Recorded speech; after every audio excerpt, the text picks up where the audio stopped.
Bulletin की शुरुआत करेंगे एक बड़ी खबर के साथ। मनरेगा की जगह अब रोजगार गारंटी के लिए सरकार ने नई योजना लाने का फैसला लिया है और इसका नाम है जी राम जी, यानी कि गारंटी फॉर रोजगार एंड आजीविका मिशन ग्रामीण।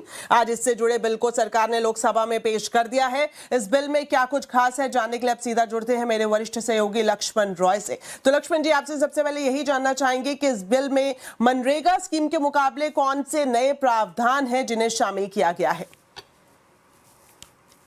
मनरेगा की जगह सरकार जो नई स्कीम लाने जा रही है उसमें कई सारे बदलाव किए गए हैं। सबसे ज्यादा बदलाव जो लोगों का ध्यान खींच रहा है वो है नाम बदलना। अब मनरेगा की जगह नया नाम होगा योजना का, वो है जी राम जी।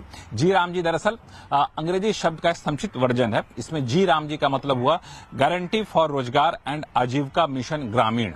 अब इस जी राम जी के तहत जो है कई सारे बदलाव भी किए गए हैं। पहले साल भर में 100 दिन रोजगार की गारंटी होती थी, अब 125 दिन रोजगार की गारंटी यहां पे होगी, यानी 25% ज्यादा रोजगार मिलेंगे। किन किन सेक्टर में रोजगार दिए जाएंगे इसके स्पष्ट व्याख्या नहीं थी।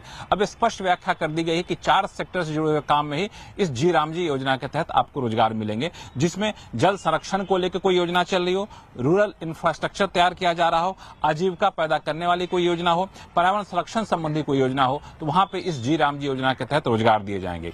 पहले कोई विशेष जिक्र नहीं था कि इसका रोड मैप क्या होगा, योजना कहां से बनेगी। अब साफ तौर से कहा गया है कि विकसित ग्राम पंचायत योजना बनाई जाएगी, उसके तहत रोजगार दिया जाएगा जी राम जी के तहत। एक और महत्वपूर्ण बात कि 60 दिन ऐसे तय किए जाएंगे जिस 60 दिन में जी राम जी योजना के तहत लोगों को रोजगार नहीं मिलेगा। वो 60 दिन कौन कौन से होंगे, अलग अलग अवधि वो राज्य सरकारें तय करेंगी। साल में कुल मिलाकर 60 दिन, इकट्ठे 60 दिन नहीं।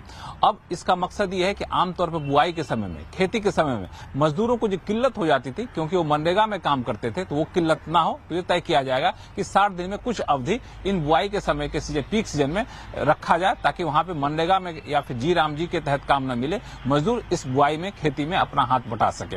एक और महत्वपूर्ण बात यह है कि अगर रोजगार नहीं मिला तो बेरोजगारी भत्ता दिया जाएगा। और सबसे महत्वपूर्ण बात फंडिंग पैटर्न को लेकर के है। पहले अगर अनस्किल्ड काम होता था तो 100% पैसा केंद्र सरकार देती थी। अब कहा गया है कि 60% पैसा केंद्र सरकार देगी, 40% पैसा राज्य सरकार देगी। अगर पूर्वोत्तर के राज्य हैं, पहाड़ी राज्य हैं, तो केंद्र सरकार 90% पैसा देगी, राज्य सरकारें यहां पे 10% पैसा देगी।